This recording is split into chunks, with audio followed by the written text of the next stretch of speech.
Good evening, ladies and gentlemen. This is IDAGIO Live, where classical music happens. And we are so happening this evening with some wonderful young colleagues of mine that I've invited to join me tonight in our song session here on Tuesday to do two things. One, introduce you to the next generation of wonderful singers of songs, and explore the IDAGIO platform a little bit more. There has been on the IDAGIO website and app for some time a playlist, which if you look down, and we'll do that a bit later, if you look down through the list, you'll see playlists that are either by artists or just general subjects. And this one caught my eye because it's called Wanderer, which means to wander. And of course, there are a lot of songs that are about wandering. In some ways, wandering is probably the most significant metaphor of life's journey, found in most all of German 19th century romantic literature. And I've invited these incredibly courageous young men to come and discuss how they see the Wanderer as a subject, and also some of the songs that are listed on this playlist, and probably offer some of their own. We are known to one another because of the Heidelberg Lied Academy, which happens once a year for about 10 days or 2 weeks, end of March, beginning of April, in some mixture thereof. It is a symposium for advanced young singers that are really on their way, already starting their young careers, but want to tune in and tighten up some repertoire ideas and perhaps a little bit more efficient way to do what we need to do on stage, which is a great fun for me to share and pass it on to them. We have somewhere between 110 and 130 applicants every year, out of which I can only take 10 because there's only so many hours in the day. And I think when everybody is in Heidelberg, everyone should sing every day. So it becomes a very, very intense program, and has gotten a lot more popular. And we have a lot of interesting young singers. One of the things we're going to talk about later is why do we have so many wonderful young artists and young singers and such an old public? To put a fine point on it. And being part of the old public, I can say things like that. But we'll talk about that later. Right now, I think you need to hear from these young men why they are so passionate about song, what they love about singing song, what they know is important for you to love song. And we know you're a music lover, or you wouldn't be on IDAGIO, and certainly IDAGIO Live. Music doesn't need poetry. But when their two worlds, especially in what they represent metaphorically, unite to explore the emotions and the thoughts of human beings, songs become a very, very powerful diary of any epoch who lived in it, in any language. It's really quite fascinating. But that's just an overview. We have tonight Jussi Juola, Finland, no? Yeah, from Finland. Yeah, Finn, fantastic. Julian van Mellerts, New Zealand. New Zealand, very good, yeah. I was just about to say Australia. So close. Oh, man, that was close. And Jiyung. I keep looking at it with German eyes. And you are South Korean. Yes. Fantastic. So this is a particularly wonderful kaleidoscope, focusing on leader. Let's go with Julian. What caught your eye when I told you to go have a look at the Wander list? The Wander. I've lost my light. The Wander playlist. I think as far as song goes, they're all very famous, what we'd call bangers, I guess. It's full of amazing songs that I think a lot of us have sung, and all stories that we can definitely relate to from a lot of my idols and favorite artists. Right. But I think what I really love about, beg your pardon? Yeah. Go. I mean, what I love about the idea of Der Wanderer, the idea of wandering in song, is just now we have a Finnish bass baritone, we have a South Korean baritone, and a New Zealand baritone, all living in a different country to where we were born. And you, an American baritone living in Zurich. I think what's really interesting is we've all traveled. So something as a singer, a young singer, that we have to travel, we enjoy it, and we love that voyage. And we're all on this journey of exploring song, music, and singing. And I think it resonates with all of us. It really is easy for all of us to identify with completely, Frei vom Gebirge her. This is kind of a no-brainer. But you know, and I love that line at the end: "Is dort, wo du nicht bist, dort Yeah. ist dein Glück." You know, that's fantastic. That's a little bit more of a Lebensweisheit, it seems to me, than but it's quite. You know, it was it and Erlkönig were probably the two most famous Schubert songs in his lifetime.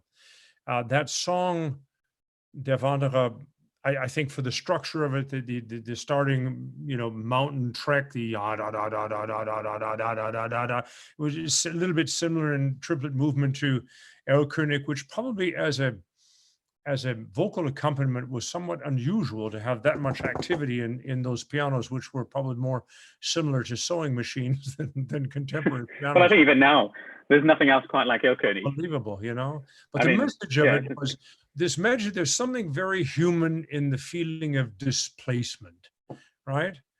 Jung, what do you think? Well, first of all, I really relate to the theme Wanderer because as artists, as Julian just mentioned, we always travel. First of all, that physically, and then emotionally, we're never quite settled down. We always want to improve. We're heading for some place, we're striving for something. And I think that makes it a lot easier for us to relate to the word.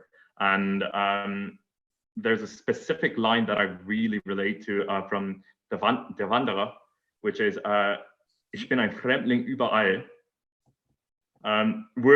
We're never quite one person.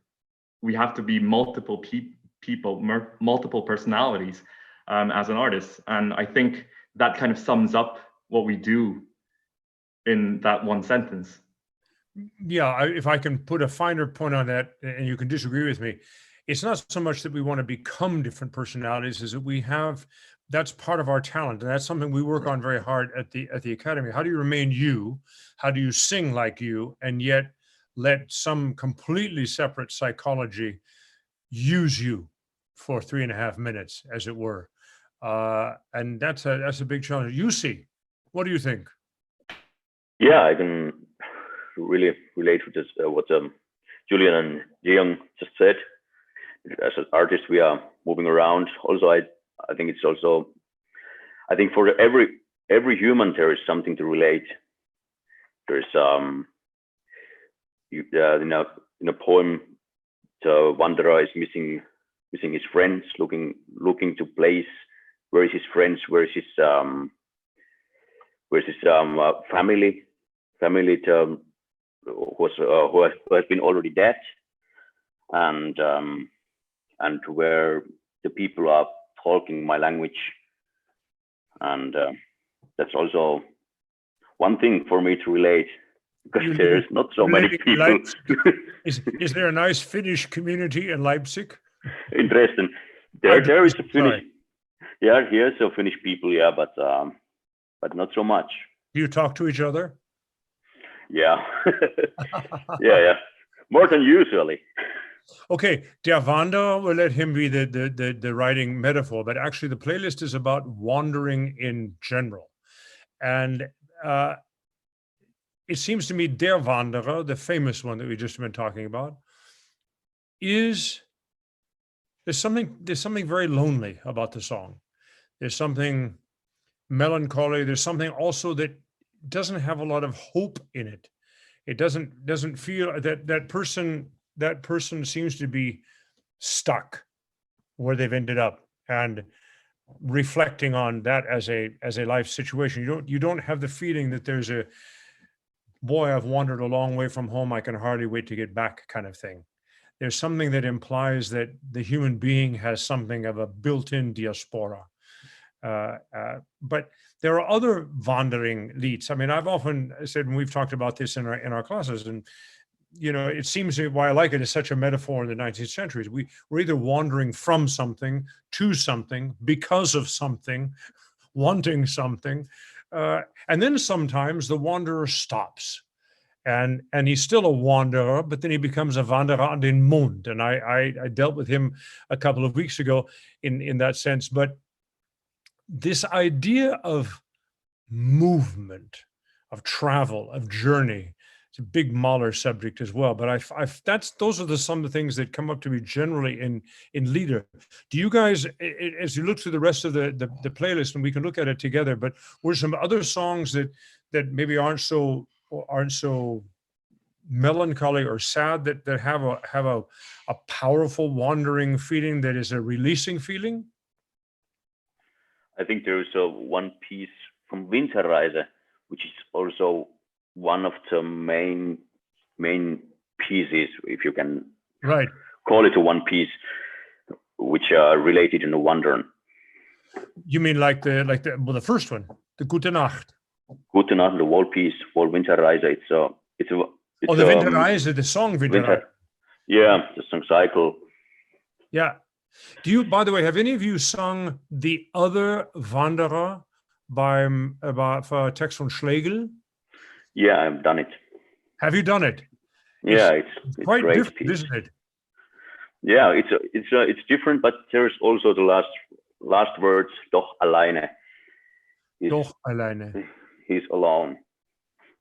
Like in Julian, what other kind of wandering songs have you been involved with? And it doesn't have to stay in Schubert. We're going to move all the way through the repertoire. Did you know any of the other English literature that's in this list? Oh yeah, loads of it. Yeah, I mean, I've done the Songs of Travel many times, and it's one of my favorite sets. And I think there's only 7. He's taken 7, or was it 9 of the songs from Robert Louis Stevenson's Songs of Travel, which is many more poems. Right. And I think the set of By Vaughan Williams itself is just a masterpiece, really, because you have all the light and shade. You have, I mean, the Vagabond. He's resolute. He knows exactly what he wants. He's heading out.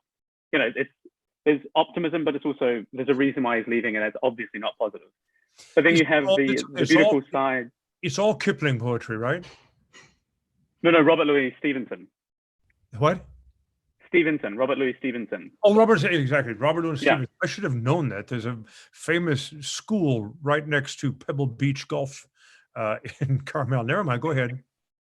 But I think, I mean, you get the light and shade through that, and something like Youth and Love, for example, which is just so beautiful as a sort of cautionary tale to those heading off, and just wonderful music that's just so expansive and intimate at the same time. As well as, I mean, Whither Must I Wander? Home, no more home to me. Where must I go? I think that's something everyone relates to. And when you get to the end of the cycle, I have often walked the upward and the downward slope. You know, as only ever performed when it's as a cycle itself, is really quite heartbreaking, actually, because it's an open-ended what's happened to him. But I think we can all read in the fact that there's a huge amount of regret, also happiness and peace that he's found through his wandering. Now this is interesting. And do you think the journey of wandering was to find out that actually, you know, it's like the old other man's grass is always greener, the sun shines brighter on the other side. You know, this Wanderlust that is very often ascribed, especially in the 19th century, to young men. You know, wander and find your identity, and then some of them come home and actually say, "Why did I leave in the first place?" Or they come home way too late, and everybody's hearts are broken, and now they're sitting alone. And, you know, never mind. All sorts of stories about that. But then this cycle seems to have a "I don't need to wander anymore" feeling about it. Is that true? I think so. Yeah, I think so. Through the whole cycle, I think he's exploring exactly what it is to wander to him. I mean, it's a very different take on wandering compared to like Duchamp and Millerin, for example, where it's a tragic tale of manic depression, really, of mental illness. But I think they all set off in the same way, and it's how they develop as people, how their character develops. And I think in Songs of Travel in particular, he develops to be at peace and knows the cost of his choices, what it has been.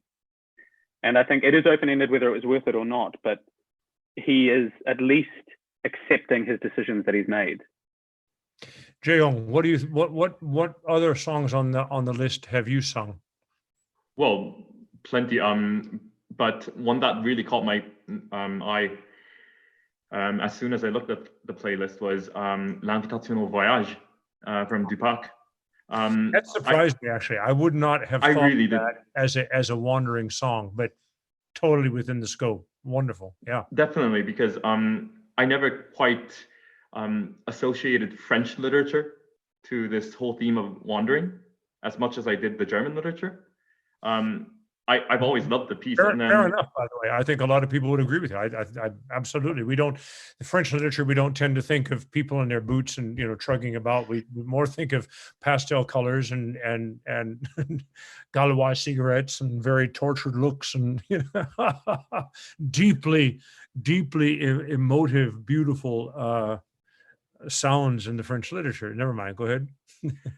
but because it's from the French literature, I think it provides us with a different kind of point of view to the theme wandering. Whereas, as we talked about the Der Wanderer and all these other wandering songs in the German literature are more, they end up in a tragic sense. But then with L'Invitation au Voyage, it's not necessarily tragic, I don't believe. And it just creates this much more complex point of view to the word, I think.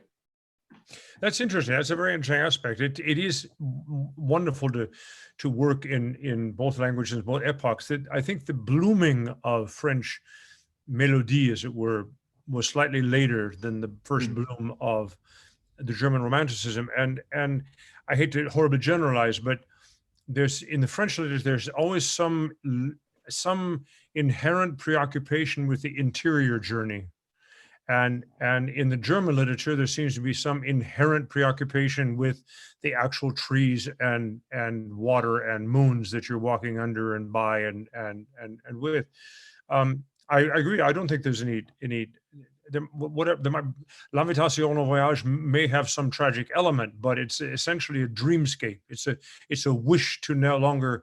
It's a wish to have your head and your emotions and be somewhere else. It's interesting because I worked a little bit with a wonderful German scholar or a French scholar, and at the beginning of the 19th century, the French literature was actually very much more narrative and romance based, as it were, and actually quite graphic.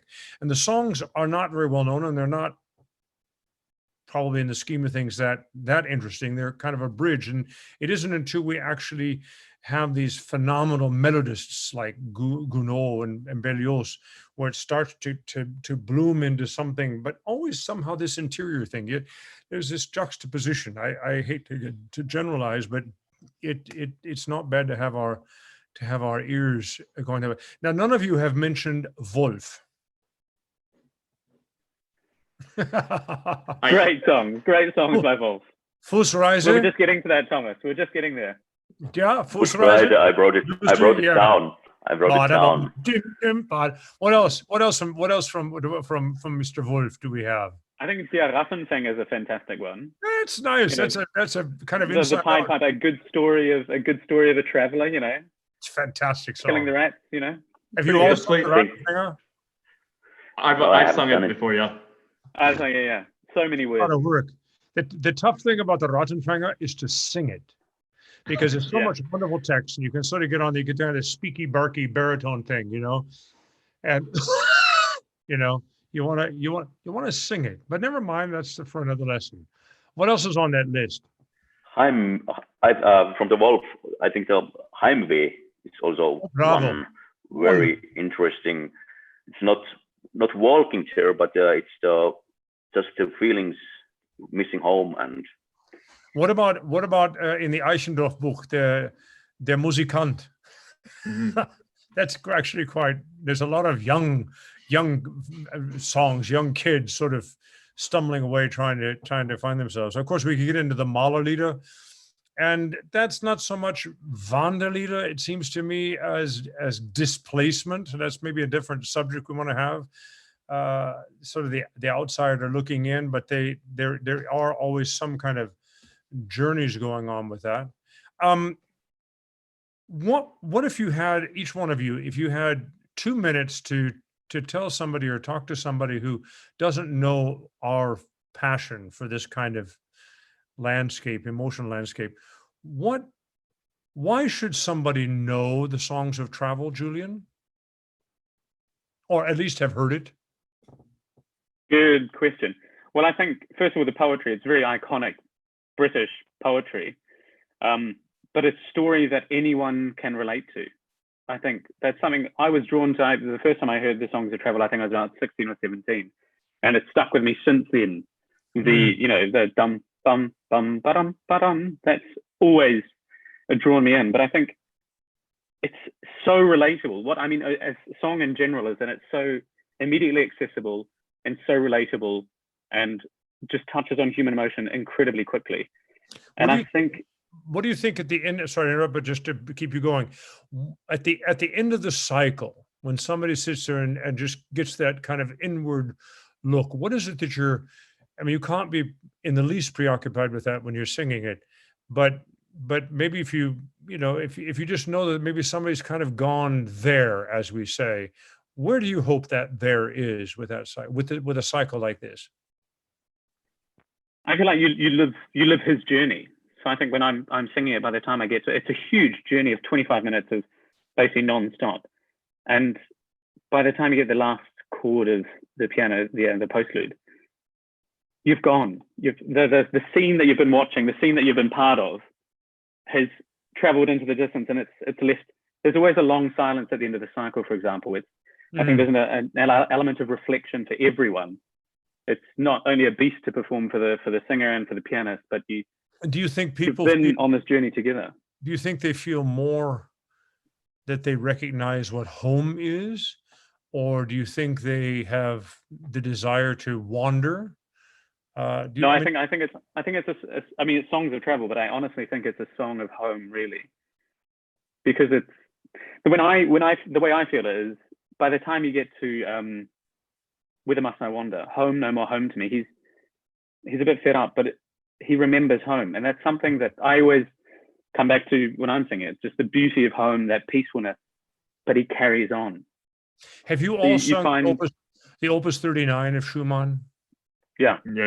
Big lead, what they call the Lied of Christ, even though it's just one of many, but nevertheless, Opus 39.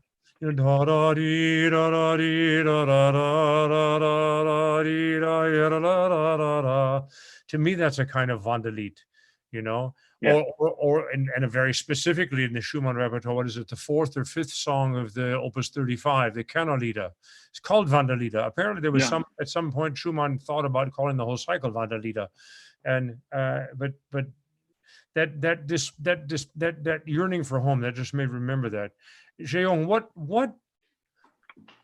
what do you want? Why is it that you want to sing songs? Oh, wow. Too many reasons for me to name them all, but I think it's a platform that we can present our own emotions. We tell a story already written by the composer and the poet, but in our own way, the way we see this poem, the way we see this music. And I don't think there is a single genre that touches this aspect as much as Lied and songs in general. And because German is not my mother tongue, I look at the words on the page, and these words just jump out to me with the music, and I can actually hear the language being spoken. It's not just about the beautiful melodies, it's about the story being told to us, I think. And what the words represent. Right. Wonderful. And even you speak very good German. I mean, everybody should know, when we work in Heidelberg, we work in German. We speak mostly German with one another during the day and during the lessons, and certainly German literature and so forth. And we work very hard, all of us foreigners, to make sure that we are grasping the DNA of the German language through the various poems and poetry and encased in this music. That is also part of our work. Whether you're a German or not, sometimes we as non-German born speaking people have it easier than German speaking people. It's, the phenomenon of language is not about where you're born. and the idea to sing a language perfectly, but it's not a language you speak perfectly, is very natural, because the minute poetry becomes musicized, if you will, or set to music, better put. The elements, the linguistic elements and the sound of the language become immediately part of musical elements. And it's not what leader singing is. What it is not is narrating any text, much like German, on pitches. Singing is a far more interior, if you will, athletic endeavor than just narrating text on a given melody. So there's a lot of, Jae-young was just tapping on the top of a very big iceberg. Yusi, you have such a wide, you always continue to surprise me. You've sung so many songs and studied so many songs. But you're in Dresden, you're a young opera singer. You have that kind of voice, you can do that. And I think that's great that you have both. Have you always sung songs? Well, actually, maybe yes. The first scores I bought myself. It was from Edition Peters, Schubert Lieder, Volume 1. It's fantastic. It is the old edition with the three cycles and some ausgewählte Lieder. Right. The songs have been very important part of me. I'll start with you first because we're using it. I mean, I hate to ask you this, but I want to ask you this because I'm sure other people. I'm trying to think of questions that I've been asked all the time that I always kind of go, I don't know, but you're trying to come. I mean, I presume you really love the opera stage, but if you could just dictate what proportion of your life would be concert and recital and what would be opera, what would be your percent? What would you do? What would you rather do? I would like to do 1/3 of the year lead, 1/3 opera, 1/3 concert and oratoria. Okay. Yeah. That would be my dream.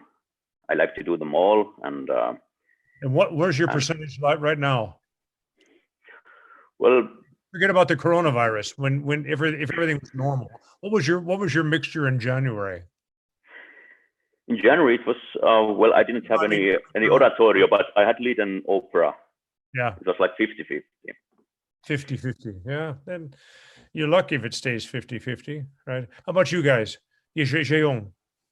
Forget about the virus. We're all unemployed in the virus. I mean, I don't mean to make light of it. In fact, we could, so many people are talking about it and need to talk about it.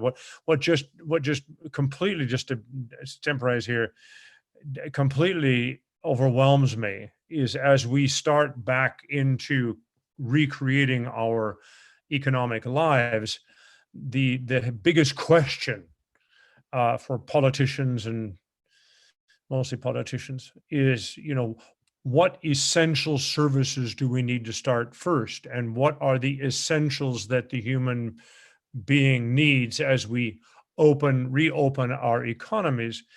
And I am quite dismayed, but at the same time emboldened to be very, very active, because that conversation seems to not necessarily be self-understood, that the arts are as elemental to your well-being as going to the grocery store. And that might be somewhat provocatively offered, but it's true. I mean, what we think and how we form our world visions, how we relate to one another, how we understand our from there to go there is as important, if not the glue of why we have the different existences that we have. I'm rambling. Going back to your life, what percentage do you have, Jae-young, or would you like to have?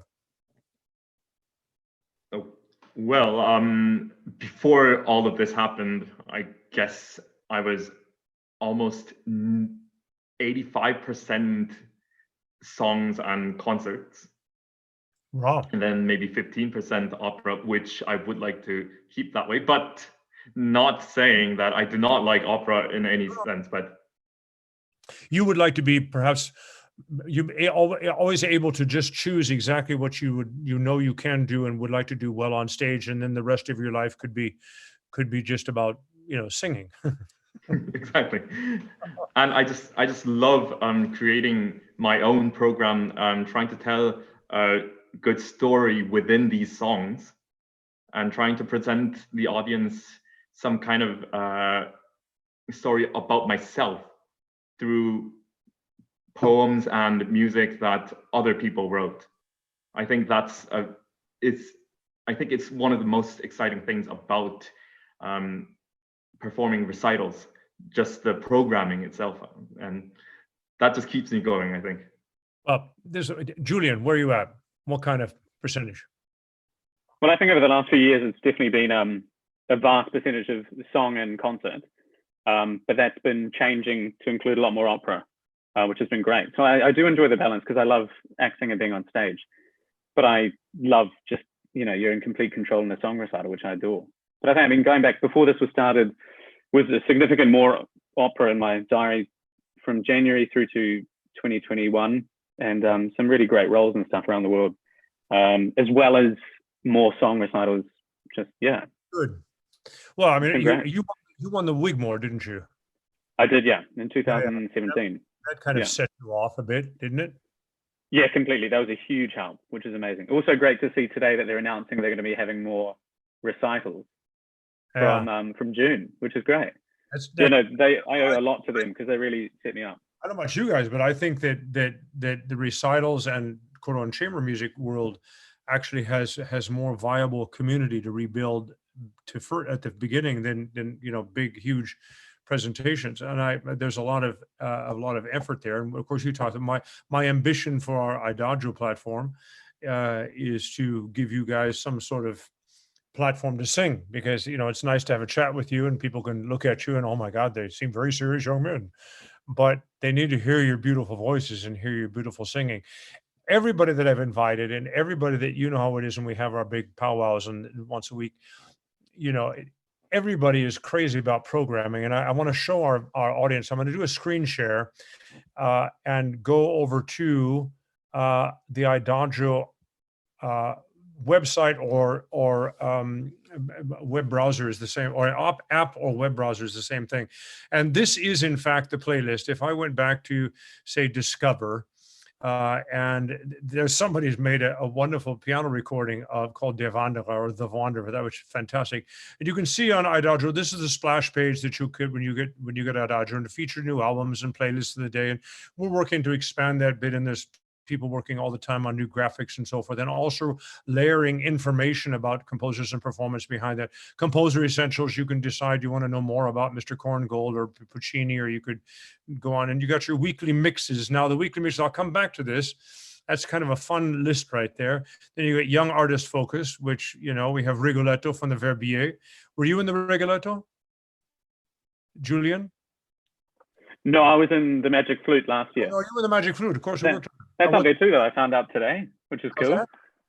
That's on IDAGIO, which I discovered today. Yeah, Julian is on IDAGIO. You can listen to him. Anyway, we're going to listen to Explore, curated by artisan partners. This is quite fun. These are interesting playlists, and IDAGIO exclusives are things that only you can hear on IDAGIO. And here's orchestral.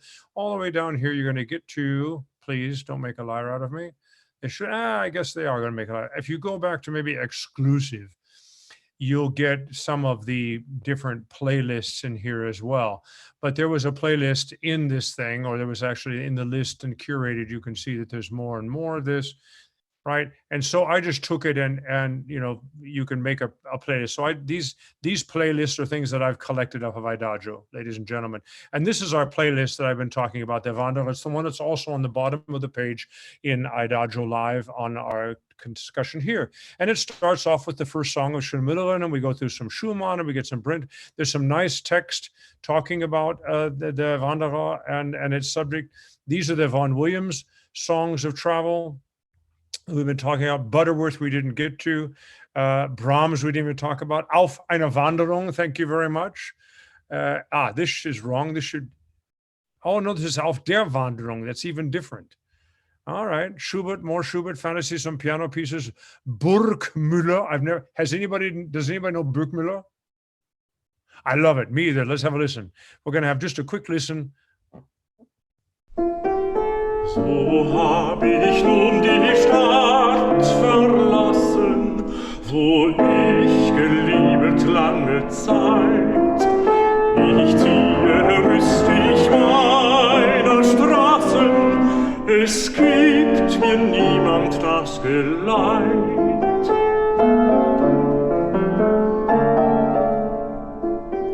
Man hat mir nicht den Rock zerrissen, es wär auch schade für das Kleid.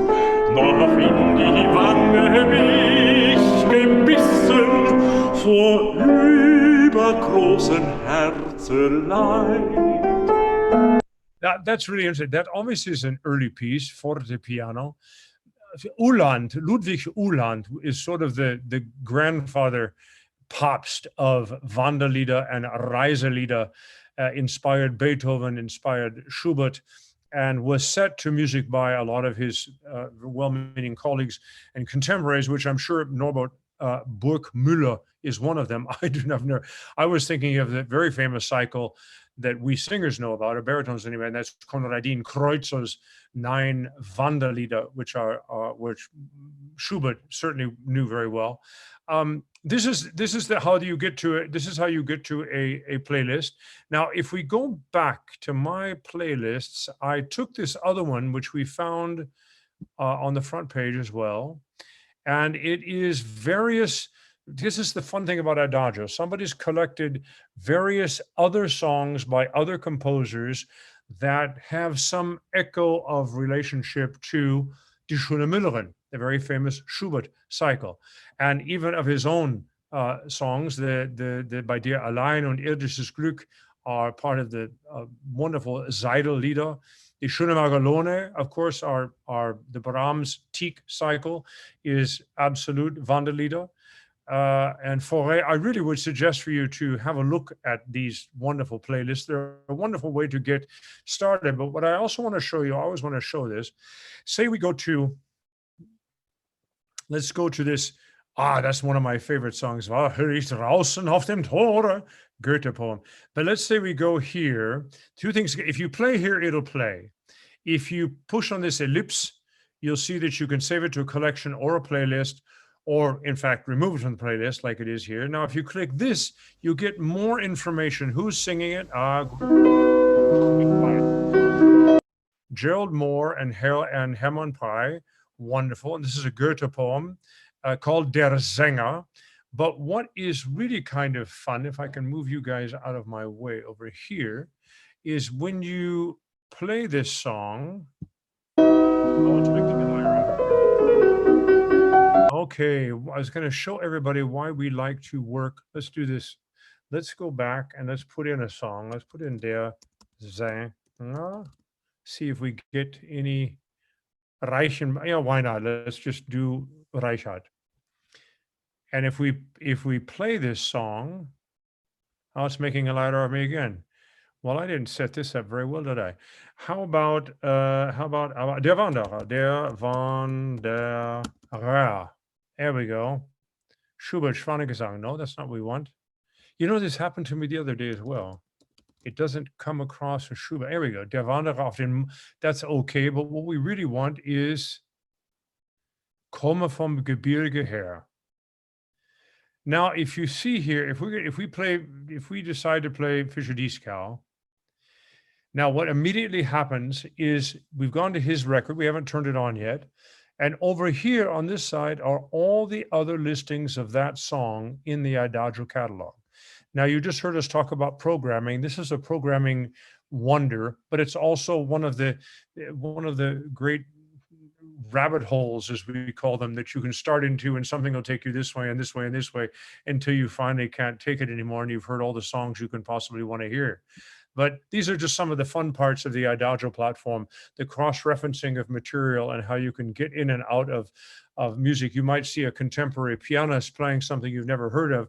And when you're playing that something you've never heard of, you'll find out that a whole bunch of other pianists over the last 50 or 60 years have played it. Anyway, that's enough of Adagio. Gentlemen, my $1 million question, which I have to land on all of your tables because you know me and I put this guy on you all the time. Why is it there are so many? I mean, if every year over 130 of your colleagues want to come work on song in this serious way, which means there's a lot of people out there that want to be singing, and there's a lot of people out there for the orchestral programs and pianists and so forth. There is no lack of the future generation of wonderful musicians and musical artists. Why is it that the concert halls, forget about the virus, the concert halls, and we speak in generalities, why are we still, and why are the presenters still so preoccupied with the fact that your generation of non-musicians or non-practicing musicians don't go to concerts? Who wants to weigh in first? And am I wrong? Yussi, what do you think? Well, I think most of the people don't know about it, and one of them, one thing what we need to do is to make it more,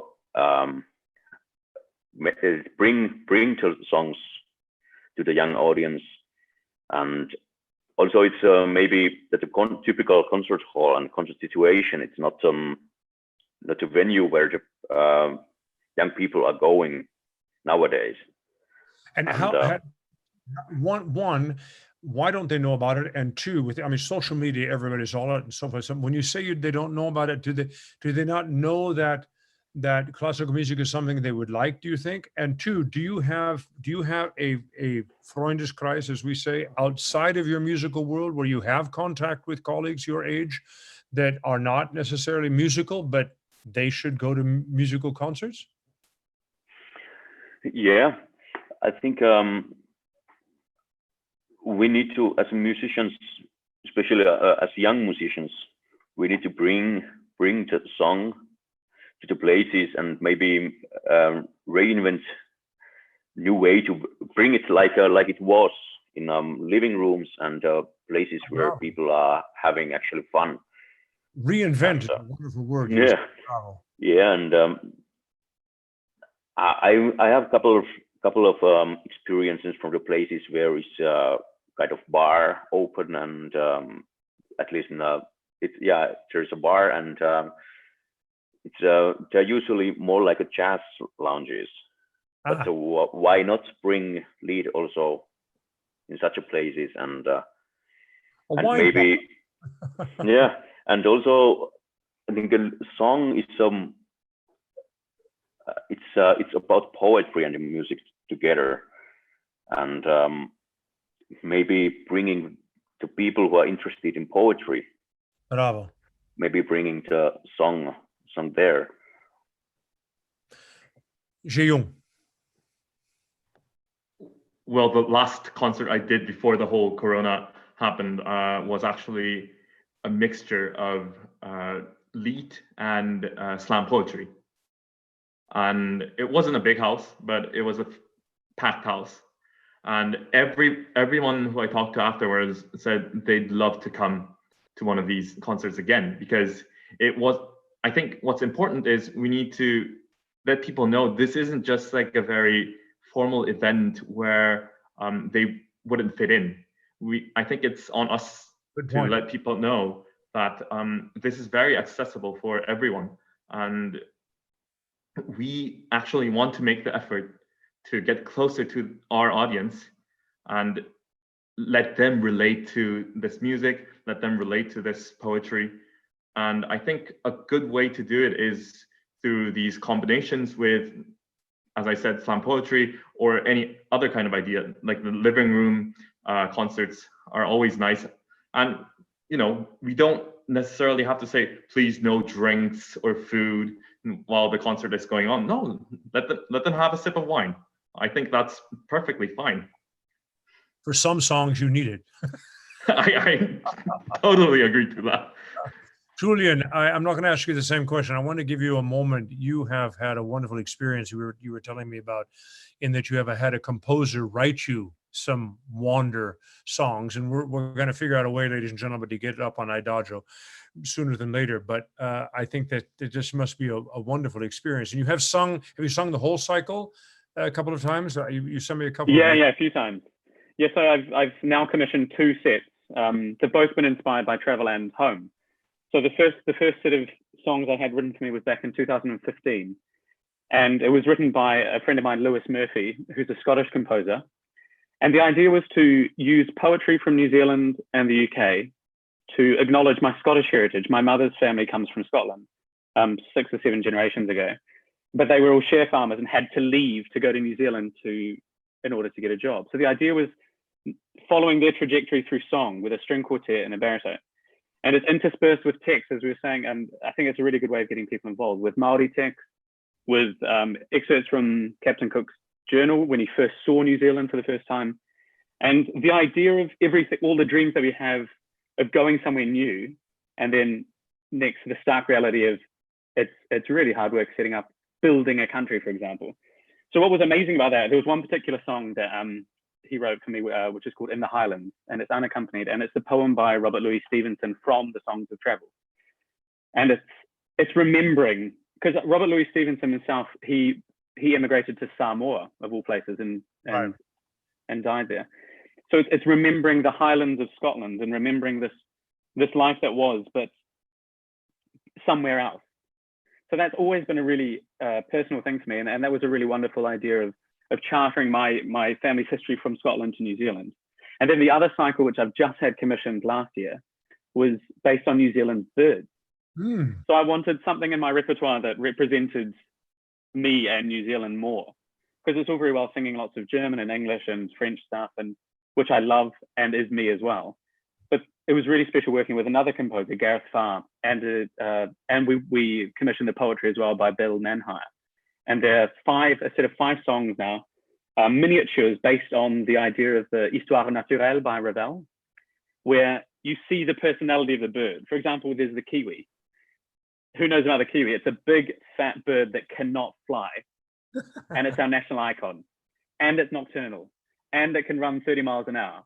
I mean, completely random. Right. Or we have another bird that it's a mimic bird, and it actually imitates sirens, chainsaws, mobile phones, and it's a bully, and it gets drunk from the nectar of the flowers.